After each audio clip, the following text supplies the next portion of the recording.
Start.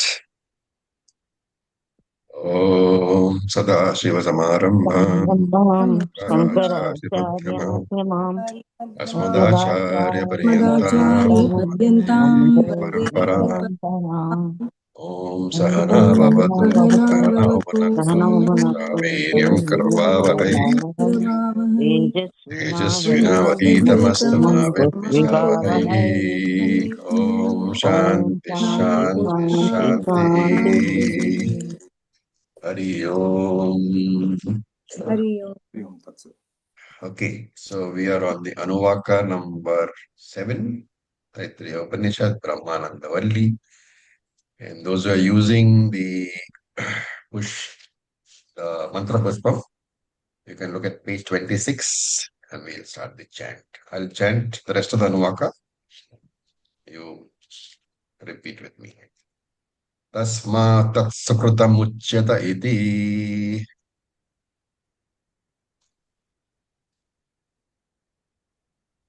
तस्मात् सुकृतमुच्यत इति Taduvai tat sukrutam.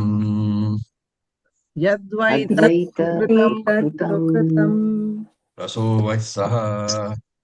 रसो वै रसो रसोवैतः वसः रसगृहेवायं लब्ध्वा नन्दी भवति रसगृहेवायं रसगहेवानन्दी भवति को ह्येवान्यात् कः प्राणयात् को कः प्राणयात् यात् यदेष आकाश आनन्दो न स्यात् यदेष यदेष आकाशानन्दो न न आकाशानन्दो स्यात् स्यात् एष ह्येवानन्दयाति एष एष एषयेवानन्दयाति एवानन्दयाति यदा ह्येवैष एतस्मिन् हृदशेनात्मये निरुक्ते निलनये भयं प्रतिष्ठा विन्दते यदा यदा वैष तस्मिन् एतस्मिन् दृश्येनात्म्ये दृश्येनात्मने निलयने भयं प्रतिष्ठां भयं विन्दते प्रतिष्ठां विन्दते ततसो भयं गतो भवति अथ अथ सोऽभयं सोऽभयं गतो भवति यदा ह्येवैष एतस्मिन् उदरम् अन्तरं कुरुते यदा यदा च एतस्मिन्नुदरम् एतस्मिन्नुदरं कुरुते अन्तरं कुरुते अथ तस्य भयं भवति अथ अथ तस्य तस्य भयं भयं भवति भवति भवति तत्त्वैव भयं विदुषो मानवानस्य मन्वानस्य तत्त्वेव तत्ते तत्रैव तत्त्वैव भयं भयं विदुषो विदुषो विदुषो मन्वानस्य मन्वानस्य मन्वानस्य मन्वानस्य तदप्येष श्लोको भवति तदप्येष तदप्येष श्लोको श्लोको भवति भवति So we saw in the last class that that Brahman gives Ananda and therefore Yadavai Tat Sukrutam, that Brahman is called Sukrutam. And he says Saha Vai Rasaha. Why? Because he gives you happiness, Rasaha. And then Rasam Hevayam Labdvanandi Bhavat. So having understood or obtained that Brahman as himself in the form of what? In the form of Ananda Swarupam. So having obtained Brahman in the form of Ananda Swarupam, I am this person, Anandi Bhavati, becomes happy. So Rasam Hi I am Labdvanandi Bhavati. Having understood or obtained that Brahman as the form of happiness, having understood that I am that Brahman who is Ananda Swarupam, I am this person, this Purushaha, Anandi Bhavati, becomes happy. And ko Evan Yat Kaha Pranayat Yadesha Akasha Anando Nasyat. So he says, now it's an argument, hypothetical argument. Yada Yat Esha Akasha Anando Nasyat. So Akasha here has to be taken as your inner space, the space within you, the mind. Yat Esha Akasho Ananda Nasyat. Supposing this Atma which is Ananda Swarupam, Nasyat is not there, does not exist in the inner space, then kaha, kaha hi eva anyat kaha pranayat. So you have to first look at the meaning of prana. Prana is exhalation. Okay. Urdhvam gacchati is prana. And therefore, in the context, the word anyat has to be understood correctly. So there are two things, kaf pranayat, exhalation. And therefore, anyat has to be understood as inhalation. Anya is the other one. So if you take exhalation as one, the other one becomes inhalation. Okay, this is not my meaning. It is the meaning given by Shankaracharya. Therefore, kaha hi eva anyat kaha pranayat. If that Ananda Swarupa Brahman does not exist within me, kaha hi anyat kaha pranayat, who will inhale and who will exhale, who will be alive, therefore. And therefore, he says Brahman exists. And esha hi eva ananda yati. Esha hi eva ananda yati. This Brahman alone, esha hi, this Brahman alone, ananda yati, brings ananda. So ananda yati is basically not correct Sanskrit. It should be ananda yati. Sukha yati gives ananda, but anyway, it's Vedic prayoga, so we don't complain. And we can't dare to change the words of the Veda anyway. So therefore, what is being said is that Brahman is the cause of the consciousness. Because of Brahman alone, consciousness is there. And because of Brahman alone, happiness is there. Right? The entire Jagat is inert, and therefore it lacks three things: Sat, existence; Chit, consciousness; and Ananda, happiness. And therefore, we have to understand that wherever you see any of these things, whenever you experience any of these things, all these three things are borrowed from Brahman alone. Right? There is a problem, however. What is that? My body borrows existence, Sat, throughout the lifetime of the body. Right? The mind borrows consciousness, Chit, throughout the lifetime of the mind and the body. But so basically, out of the three things, Sat, Chit, and Ananda, two are borrowed consistently, constantly, Sat and Chit. However, the problem is with Ananda. If Ananda was borrowed all the time, then one would not need Vedanta because one would be always happy. But Ananda is not borrowed all the time. It's borrowed only once in a way, right? And that's when I say that, so and so gives me joy. Is actually Vedanta says you have to understand that correctly. No object, no inert object in creation, or even another person has joy. So they cannot give you joy. What happens is that the object which you like or which is pleasing to you, it creates a vritti in your mind, a mental condition. That quietude of the mind created by that object, it helps manifest the joy which is already there as Atmananda, as Brahmananda. It just manifests. And therefore, the idea that something else gives me joy has to be discarded. And Vedanta says, let me help you,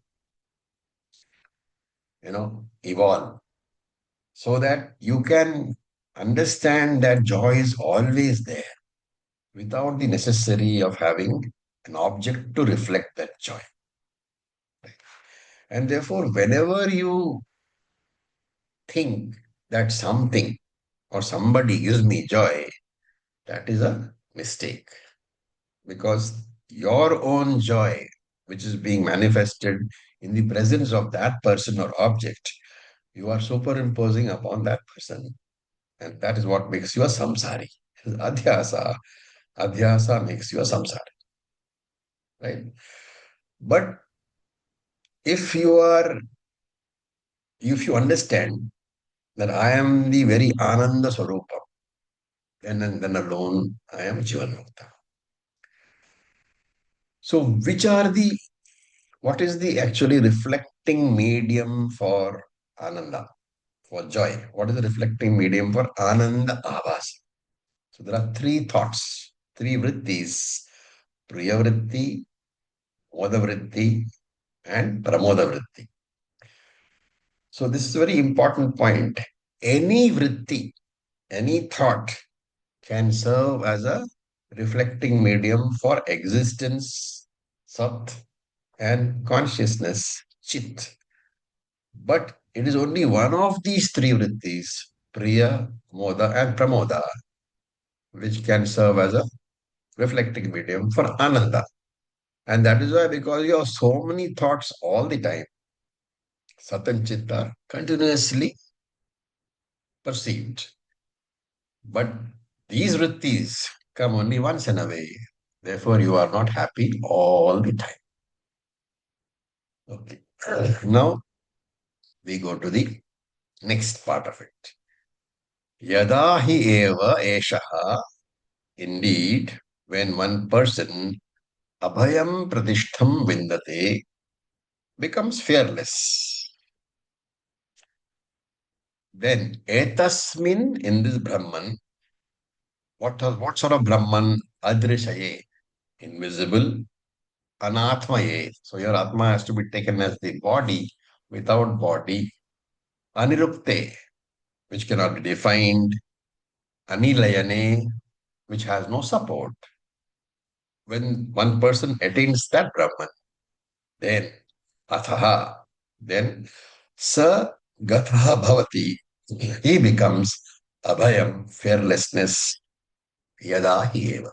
When one indeed esha kurute projects udaram antaram, the slightest duality, slightest division, when one thinks that there is even the slightest division, etasmin brahmani, in this Brahman, ataha, then bhayam bhavati, there will be fear for whom? Tasya, for him. Tattu eva, that Brahman alone, therefore that Brahman alone is the source of fear. Bhayam vidushaha, for the learned one, and amanavanasya, for the ignorant one also, tadapi bhavati esha slokaha. In this regard, is the following Rig mantra. So let us see what this particular portion means. Brahman has been earlier shown as the non-different, efficient, and material cause. Abhinna, upadana, nimitta karanam we have seen. And we have also seen that Brahman is the only source of Ananda. Ananda Swarupa. Right? And therefore Shankara says here that that Brahman, which is the cause of fear for a Ajnani, why? Because he sees divisions in that Brahman. What are the divisions one can see in Brahman?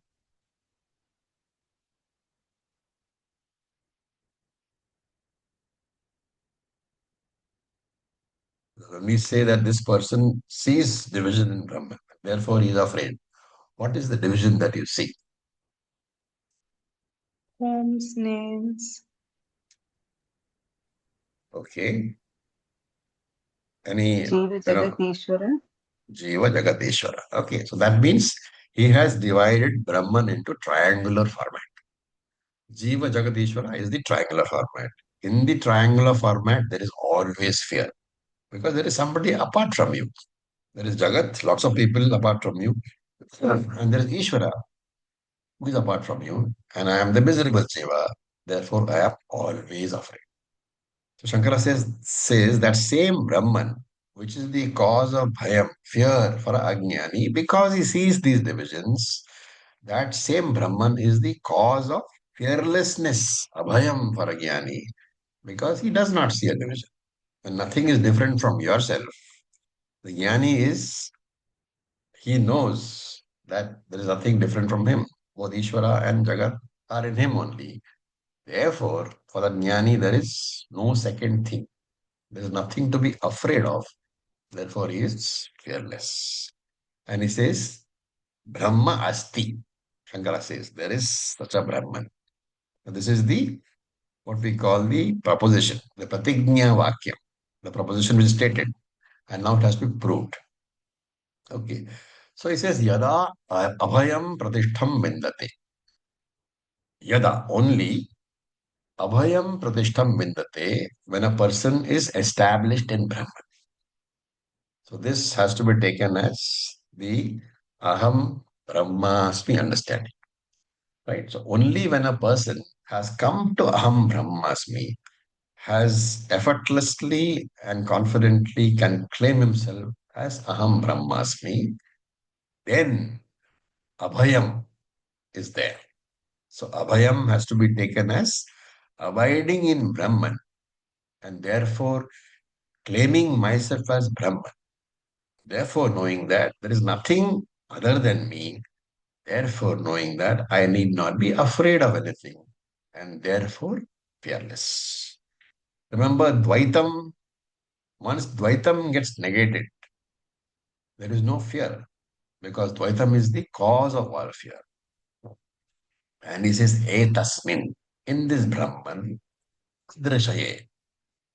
Adrishaye is the invisible Swarupam as the experiencer. And it cannot be seen. Why? Because the experiencer can never see himself. And every karyam is experienced, every product is experienced. Therefore, adrasyaye means that which cannot be seen. What is that which cannot be seen? The seer. The seer is the very karanam, the cause. So adrishya is the karanam. Brahman is the cause of the whole universe. It cannot be experienced. And that Brahman is anatmaye. So here Atma is body, Anatma means without body, Asharire. Therefore, Rupa Rahite, the Brahman has no form. Anirukte. Anirukte means which cannot be grasped by the watch organ, by the watch indriya. By your speech, it cannot be defined. Anirukte is that which cannot be verbally defined at all. There is no definition possible. Why so?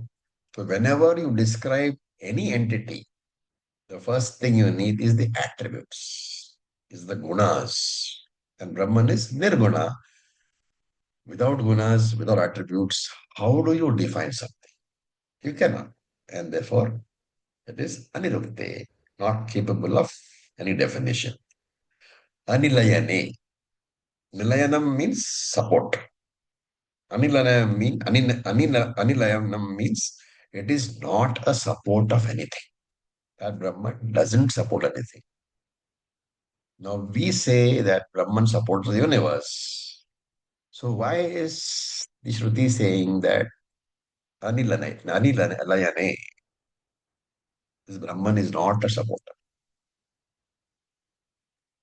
Because it is not actively being done, and it's only one thing, so what else to be supported? What about the world? So world is mithya, so that's why, and there is only one thing, so there is nothing to be supported. Good. So the world is mithya.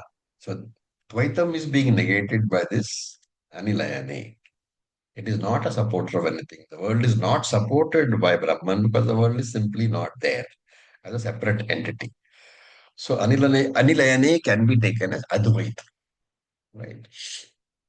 And why is Brahman not the support? You can give a couple of reasons. Brahman is Nirguna. So it cannot be the locus of any attribute like guna, kriya, etc. Brahman is Karanam and Jagat is Karyam. Therefore, we can say that Brahman is a support and Jagat is supported. But ultimately, Jagat is negated as Mithya. And since there is Mithya cannot be supported, there cannot be a supporter. So here again, I will remind everybody that in the initial stages of Vedanta, For a beginner student, Brahman is presented as Jagat Karana.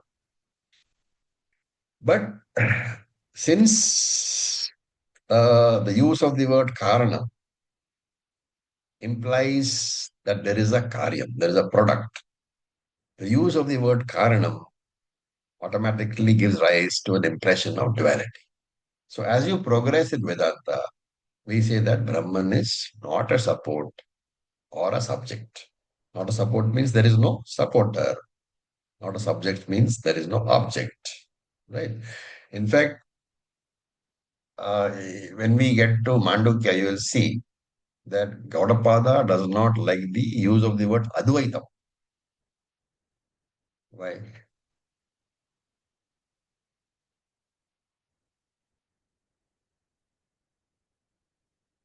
The moment you say Advaitam Advaitam, has the word Dvaitam in it. So yeah, so Advaitam means that which is not Dvaitam, meaning you are implying Dvaitam. And that is why we say Maunam is the best.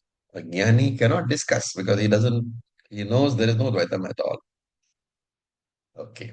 After doing all this, what is the benefit to me? So he says, Ataha, consequent to this knowledge that I am Brahman, Saha. So Atha, so Bhayam Gato Bhavati, Ataha, Saha, Abhayam Gata Bhavati. Atha, after this knowledge, Saha, that Jnani, I, Abhayam Gataha Bhavati. I discover that I am fearless. I discover that I don't need to depend on the world or on Ishvara or anybody for security. In fact, I no longer seek security at all because I know that I am the very person who lends security to everybody. Right? When I am a wave, then I can say that I depend on the ocean for my security. When I claim that I am the water, then both the wave and the ocean, they depend upon me because the wave cannot exist without water. Ocean cannot exist without water. I am the very essence of both. So when I claim that I am Brahman, I am the essence of everything. Everything depends upon me. Where is the question of being insecure? So bhayam here has to be taken as samsara, emotional insecurity. So every action that I do, remember, in this world, is always meant to reinforce my security. But when the actions are not for security, not for reinforcing or getting rid of apurnatvam, then those actions are called lila. Right? That's why Krishna's actions are called lila. Because he was not doing it for his own security. He was doing it for loka sangraha. Then the next one says yada he eva esha etasmin udaram antaram te. Idea is what happens if you refuse to understand Vedanta. So, yada hi eva esha, when that person sees udaram. So udaram has a meaning of stomach. Okay. But here udaram is not stomach. Udaram has another meaning, alpam also. Slightest, smallest. So that meaning has to be taken. Yadahi haivaisha, when someone sees alpamiti, even the slightest, udaramiti is alpamiti, even the slightest, antaram. Antaram means Veda darshanam, distinction between what? Between Jivatma and Paramatma. Right? Then that is Veda darshanam. It can be difference between Jiva, Ishvara, and Jagat also. And he sees the difference where? Etasmin. Etasmin is in that Brahman. So if you think that Brahman, you you are not Brahman, then there is a possibility of you saying that there are three things: me, Brahman, and Jagat. So therefore, etasmin, alpam, udaram, alpam, antaram. You see, udaram, Antaram. The smallest distinction you see, which means you are no longer saying that I am Brahman. You are saying I am Jiva, there is Brahman, there is Ishvara. I am dependent upon both. Then what happens? Athatasya bhayam bhavati. For that person, there will be fear. There will be samsara. Whenever you see even Ishvara as different from you, there will be fear. Right? So, for example, in the rope snake example, you know, to create fear, you don't need a real snake. You only need the perceived snake. The real snake need not be there at all, but the perception of a snake is sufficient for fear. And therefore, even though there is no real division, because you are Brahman, the perception of the division, that is the cause for the fear. Right? Then, tatveva bhayam vidushaha amanvanasya. So, that Brahma, tveva, to eva, that same Brahman, bhayam, is the cause for fear for whom, for the person who sees divisions in Brahman. And who is such a person? Vidushaha amanvanasya. So Vidushaha normally means a wise person, but here the usage of Vidushaha by Shruti can be explained in three ways. First is, we say it is used in Viparita Lakshanaya to indicate exactly the opposite of what is said. So Vidushaha here is use of the uh, word Vidushaha, wise man, by Shruti, is in Viparita Lakshanaya to indicate that it is exactly the opposite. So we say sarcasm, like sarcastically you say, oh, what a great fellow, what a wise person, that way. The usage is that way. Then there is another interpretation that this person, Vidushaha, is learned in all Vidya, excepting Paravidya. So he knows all Aparavidya, but he does not know Paravidya. Right?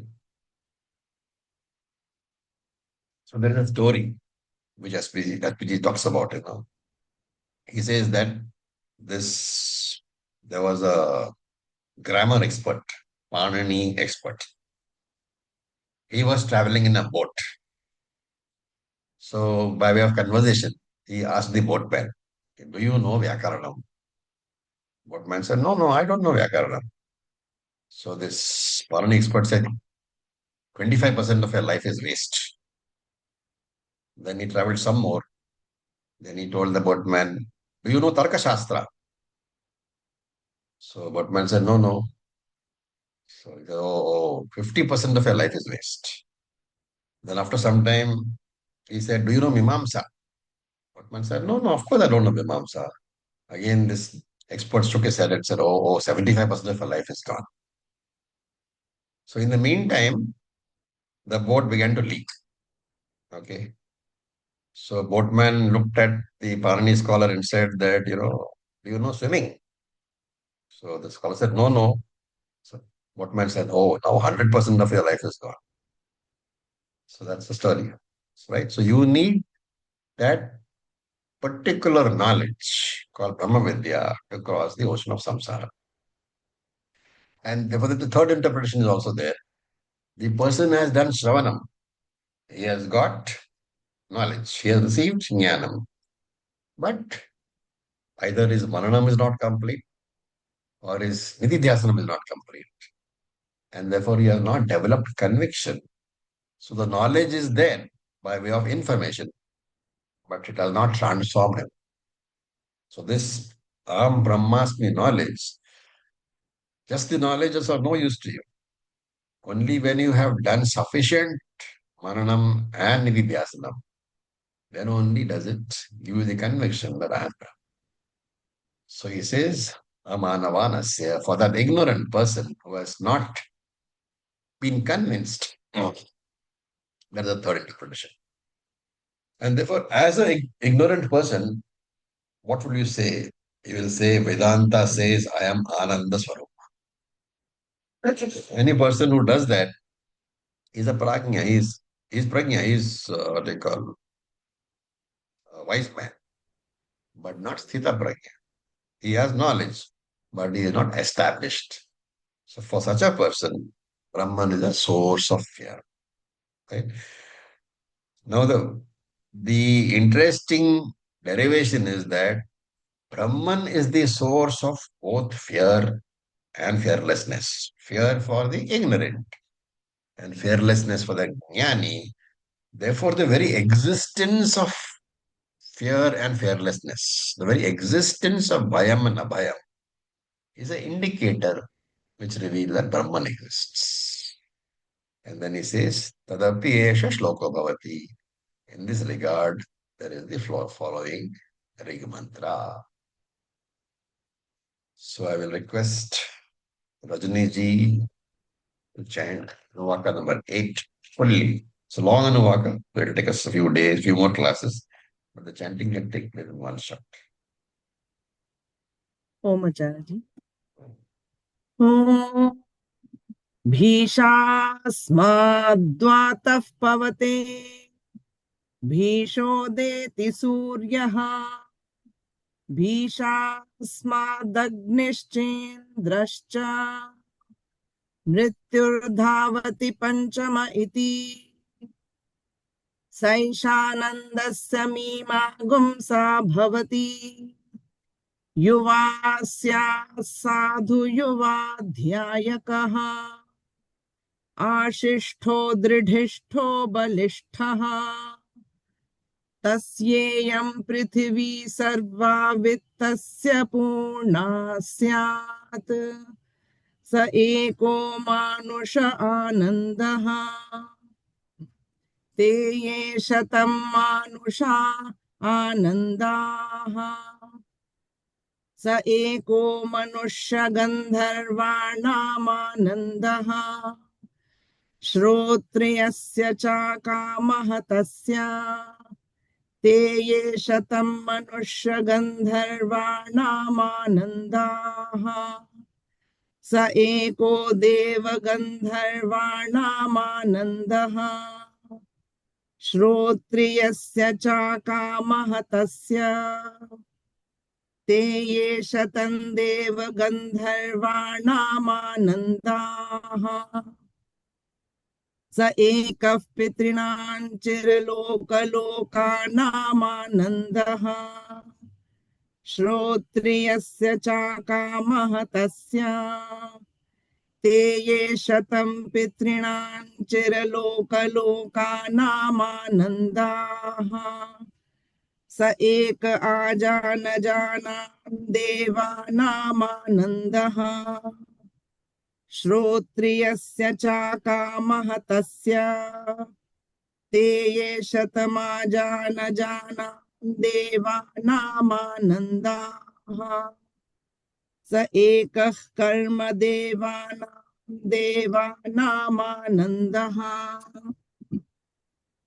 ये कर्मणा देवान् पीयन्ति ये कर्मणा देवान् पीयन्ति श्रोत्रियस्य च कामः तस्य ते ये शतं कर्म देवानामानन्दाः स एको देवानामानन्दः श्रोत्रियस्य च कामः तस्य ते ये शतं देवानामानन्दाः स एक इन्द्रस्यानन्दः श्रोत्रियस्य च कामः तस्य ते ये शतमिन्द्रस्यानन्दाः स एको बृहस्पतेरानन्दः श्रोत्रियस्य च कामः तस्य ते ये शतं बृहस्पतेरानन्दाः स एकः प्रजापतेरानन्दः श्रोत्रियस्य च कामः तस्य ते ये शतं प्रजापतेरानन्दाः स एको ब्रह्मण आनन्दः श्रोत्रियस्य च कामः तस्य स यश्चायं पुरुषे यश्चासावादित्ये स एकः स य एवं वित् अस्माल्लोकात् प्रेत्य एतमन्नमयमात्मानमुपसङ्क्रामति एतं प्राणमयमात्मानमुपसङ्क्रामति एतं मनोमयमात्मानमुपसङ्क्रामति एतं विज्ञानमयमात्मानमुपसङ्क्रामति एतमानन्दमयमात्मानमुपसङ्क्रामति तदप्येष श्लोको भवति. Thank you. Thank you, Rajni. Very nice. So now we are going to look at this particular Anuvaka. It is a very important Anuvaka. It's called the Ananda Mimamsa Anuvaka, analysis of Ananda. So very beautiful, analysis given here. So let us see. So he says, Bhishas Matva Bhavati. Bhishaha is out of fear. Bhayena, Asmat, Bhayena is Bhishaha. So fear of whom? Fear of Ishvara. So Bhishaha, out of fear of Ishvara, Ataha Bhavati. The Vayu Devata functions. Because of fear of Ishvara alone, the wind blows. So it's a commentary upon the natural forces, right? So the wind blows is attributed to indicate the functioning of the devatas, because devatas are taken as presiding over the individual laws of creation, and because of the harmony of creation, everything functions perfectly. So the assumption is that wherever there is order, there is an intelligent principle maintaining the order, right? So this is something which many scientists do not accept. They say the world is, a random creation. So that is the most naive idea that you can think of. Because how can you presume that there is orderliness without something to maintain that order? Right? And in fact, for those who have got a background of science, there is the second law of thermodynamics, which says that entropy is chaos. Entropy increases in a closed system where there is nothing external being imposed. So if you leave something to itself, slowly it goes into chaos. That is the law of thermodynamics, second law of thermodynamics, very simply said.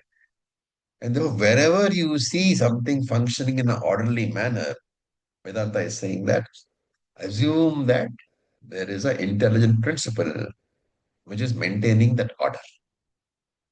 And he gives another example. Vishat Udeti Surya. From this fear of Ishvara, the sun rises. The Surya Devata does his job daily because of fear of Ishvara. And Vishat Asmat Agnischa Chandrascha. Out of fear of Ishvara, Agni Devata and Indrascha. Agnischa Indrascha. Out of fear of Ishvara, Agni and Indra Devatas function, carrying out their duties. And how do you know? Because Agni's function is everywhere. Evaporation of the waters, then because of that rains come, cooking, keeping the body temperature so that we can be comfortable. All this is a function of Agni Devata. What does Lord Indra do? He functions as a supervisor of the gods. Various, natural forces are under his control. And therefore rains, thunder, lightning, everything is the seasons, all that are governed by him. Then Mrityur Dhavati Panchama Eti. So Panchama is the fifth one. Why fifth one? Because he has talked about four already. Ayu Devata, Surya Devata, Agni Devata, Indra Devata. And Panchama Eti indicates there is a fifth Devata also, Mrityu. So Yamaraja is also there. And what does that Yamaraja do? Dhavati. He is constantly running. Why? Because so many people are dying, right? He has to be going there, here and there, picking up the individual Jivatmas are coming back. So he is Dharmaraja also, because all his actions are in line with the order of creation. Right? And he himself is afraid of Ishvara. That is why we say that surrender to Ishvara and Yamaraja will not come after you. Right? And Shankara in his commentary gives an example. He says, just like the employees of a king function because they are afraid of him, the king himself is doing nothing. He is just there. Similarly, Brahman who does nothing, the Devas function because they are afraid of Brahman. After all these involved arguments, what is the conclusion here? Tasmat Brahma Asti. Therefore, Brahman exists. What was the first question? Does Brahman exist or not? This has been answered. And if you now to recall, the Shruti made different, seven different reasons, right? The first is Brahma Asti in Sanskrit, Nimitta Karanatvat. Because there has got to be efficient cause for everything, a Nimitta Karanam for everything. Therefore, Brahman must exist. That's the first one we said. Then we said because there is a Jiva, Brahma Asti, Jiva Rupena Vartamanatvat. Because of the existence of Jiva, which is nothing but Brahman. You have to accept that Brahman exists. Then we said third reason was Upadana Karanat. Because Brahman is the very Upadana Karanam of the world and Jiva's body. Therefore, Brahman Asti, Brahman must exist. And then we said Brahman Asti Sukrutam. Because of the fact Ananda is there, Brahman exists. Brahman Asti Rasaha. Because Ananda is there. And the well-known Ananda, the reflected Ananda is there, which is not possible without Brahman. Therefore, Brahman is Asti. Then we said, because of the consciousness principle, Brahman Asti. The consciousness principle which powers the body, Brahman exists. And the last one we just finished. Because Brahman is the cause of both fear and fearlessness, Brahman Asti. Okay. So this is the logical reasons presented for the existence of Brahman. Now a question can come up here. These points are being presented as what? As the logic for the existence of Brahman. But elsewhere, Tarkena na apaneya. They have said that Brahman cannot be proved through logic. And what is the proof for that?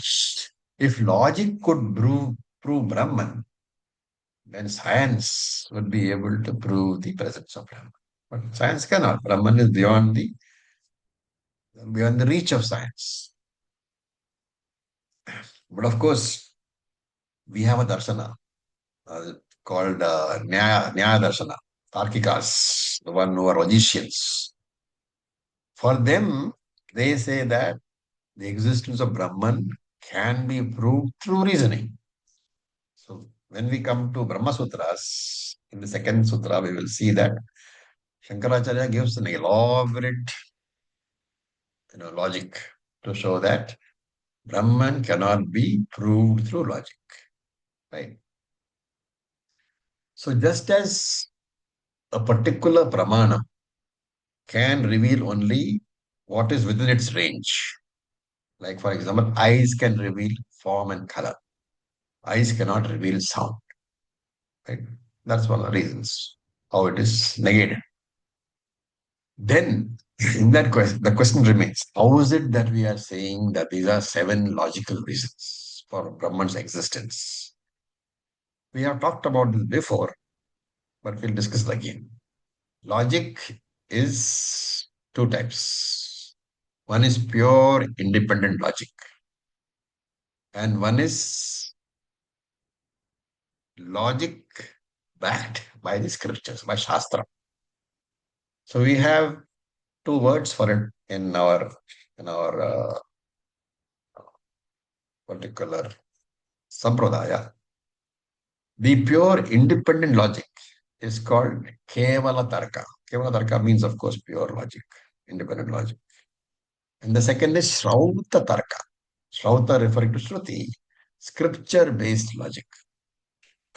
And if scripture is put aside, then that Kevala Tarka only remains. Out of Shrauta Tarka, if you put away Shruti aside, what remains is Kevala Tarka, pure independent logic. And pure independent logic is not capable of handling the topic of Brahma.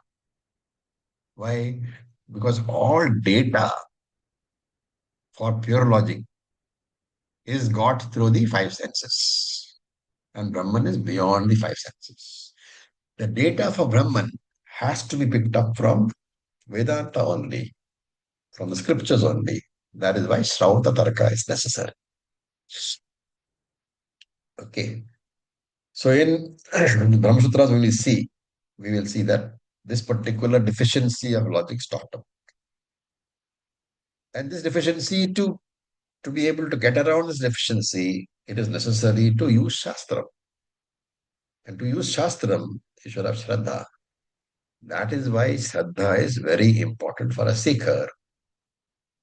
That is why with somebody who doesn't accept Veda as Pramanam, there's no Shraddha in the Pramanam, there is no point discussing these topics with him. Because such people, they look for Kevala Tarkaha. Any argument you use, you will find that they look for Kevala Tarkaha, pure logic. And therefore, whenever we as Vedantins talk about Pramanam, we should know that Shastra is primary Pramanam and Tarka is always supporting secondary Pramanam. Tarka is used to reinforce what is taught by Shruti. Right? For example, if you want to if you want to pour water into a bottle with a very narrow neck, what do you need? Funnel. You need a funnel, right? So if you think that the narrow neck bottle is our brain and the water is the jnanam, you are using the logic funnel, tarka funnel, to pour the jnanam water into the narrow brain. That is an example. Okay. Now there were two more questions. First one was, does Brahman exist or not? That we have answered. The second one was, will the jnani attain Brahman after the merge with Brahman after death? And the third one was, will the Ajnani merge with Brahman after death? Remember, these two questions have to be remembered. Right now, they are not taken up. They will be taken up later in the Upanishad. So, what we should remember that only out of the three questions, only one has been answered. Two remain. Will Jnani merge with Brahman after death? Will Ajnani merge with Brahman after death? These we will park for the time being. Now we are going into the very important topic called Ananda Mimamsa. So Saishanandasya Mimamsa Bhavati. Mimamsa means analysis. So the Mimamsa, the root word is the dhatu is mana, the mind. And Ananda Mimamsa means analysis of the topic of Ananda. Saisha is Saha, Sai Eshaha. This following portion, Ananda Mimamsa Bhavati, is going to be an inquiry into Ananda. Why do you want to do this inquiry? Because it is necessary to determine whether Brahmananda falls under the category of experienced Ananda. So Shankara says that here. He says, Kim Anandaha Vishaya Avishaya Sambhatta Janitaha. Is that Ananda, experienced Ananda, Samvedya Anandaha? Is that Ananda like an experienced Ananda which is born out of a contact of my sense organs with worldly pleasures? Or is it Swabhavika? Is it by very nature? Therefore, is it Samvedya Anandaha, experienced Anandaha, or is it non-experienced Anandaha, Asamvedya Ananda? So the question being answered here, analysis is of, is Brahmanandaha, Samvedya Anandaha, experienced Anandaha, or Asamvedya Anandaha, non-experienced Anandaha? So before we get into that, we have to recall whatever we know about Ananda. Ananda is of two types. Atmananda, which we call Brahmananda, which we call Swarupananda, my own real nature, and Kosha Anandaha, which is a reflection in a calm mind. The calm mind is important. Kosha Ananda is a reflection in an undisturbed mind of the Atmananda. This non-disturbance of the mind is because of the presence of an object which I like, object or person which I like. Right? So this is called Koshanandaha. So reflected Anandaha is Koshanandaha, original Anandaha, Atmananda. Now, there are five differences which we can think of between Atmananda and Koshananda. Koshananda is, of course, reflected Ananda.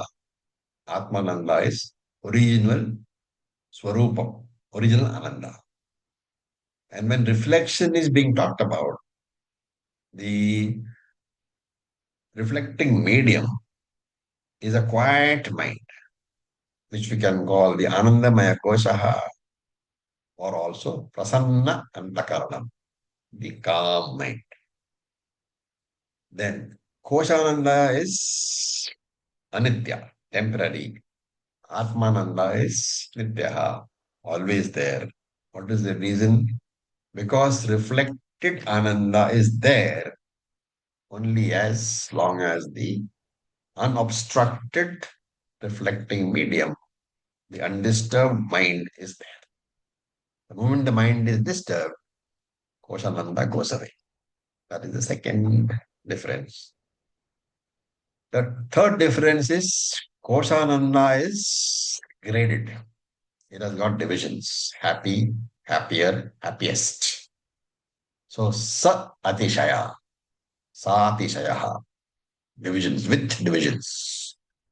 While Atmananda is Niratishayaha, without any gradations. What is the logic? We all know. I'll just repeat for my own satisfaction. Koshananda is a reflection. A reflection is always dependent upon the quality or the condition of the reflecting medium. So, clean reflecting medium, more Ananda. Dirty reflecting medium, less Ananda. Therefore, Priya, Moda, Pramoda. Three types of vrittis are there. Priyavritti is when I see the object of enjoyment. Modavritti is slightly higher. When I acquire the object of enjoyment, my pleasure is more than when I see. And then pramodaha, when I actually enjoy or experience the object of enjoyment. It is the highest of Ananda. Priya, Moda, Pramodaha. These are the gradations for Koshananda. Atmananda has no gradations. The fourth one is Koshananda is always experiential in nature, is always experienced. And that is why it is impermanent. Because whatever is experienced will go away also. Whatever comes must go. Therefore, it comes and goes and is graded, as we said. And because Koshananda is a reflection, remember that even Samadhi Ananda is Koshananda. Why? Because it is available only during samadhi. It comes and goes. Whenever you say that I am happy, that happiness has come and gone in a particular time. I am now happy, or I was happy yesterday. That is always koshananda because it's a reflection. And reflection comes and goes depending upon the reflecting medium comes and goes. Samadhi ananda comes and goes during samadhi, and without samadhi it goes away. This is koshananda. Atmananda is not experienced ananda. Therefore, it is always there. And the original Atmananda can never indeed be experienced. And the fifth one is Koshananda is available through two different methods. Atmananda can be made available only by one method. What is that? How do I get Koshananda? When the mind is undisturbed. So prasanna satvika antakarana. The appropriate calmness in my mind has to be generated, right? And how do I generate this calmness? There are two ways. That is why I said two methods. The mind is normally disturbed because of its dissatisfaction with the environment, right? I have expectations from my environment. If that expectation is met by the environment, then my mind is quiet. In that sattvika mind, Atmananda can be reflected. But if I'm not satisfied with the environment, then the mind is got vajogunaha, vikshipta manaha. The mind is disturbed. In that disturbed mind, there can be no ananda reflection. Therefore, I have to handle this issue caused by the fact that my expectation is different from my environment. So the first way of handling this is to change the external environment, align the environment with my expectations. When that happens, my mind will be quiet. So what is the first one? Change the external setup to meet the expectations of my mind. That is the first method. For what? For Koshananda. What is the second method? Adjust my mind. Because the environment cannot always be adjusted. Therefore, the adjustment in my mind is required. How? By gaining dispassion. And this dispassion is gained through vivekaha, discrimination. And therefore, one is to be dependent upon the environment, upon the setup, and change the setup. And the other is to be independent of the setup. With both these methods, one can experience kosha ananda. Why? Because with both these methods, your mind becomes quiet. And in a quiet mind, Atmananda is reflected. So that is the method, that is the way of acquiring kosha ananda. What about Atmananda? To say that how do I acquire Atmananda is a defect. It shows a non-understanding of Vedanta because you don't need to acquire that Atmananda. It is a very nature, a very swarupam. But to understand that, you need jnana. Saying that I am Brahman, I am Atma, and that Brahmananda or Atmananda belongs to me, that requires jnana. Right? So that jnanam has to acquire by Vedanta. So this is the background, and we will enter the analysis in the next class. Any questions? Om Purnamadav Purnamidam Purnat पूर्णमुदच्यते पूर्णस्य पूर्णस्य पूर्णमादाय पूर्णमादाय पूर्णमेवावशिष्यते पूर्णमेवावशिष्यते ॐ ॐ शान्ति शान्ति शान्ति शान्ति शान्तिः शान्तिः Om Tat Sat, Om Om Namah Shivaya. Tat Thank you Namah for your Shivaya. patience. Om Om. Thank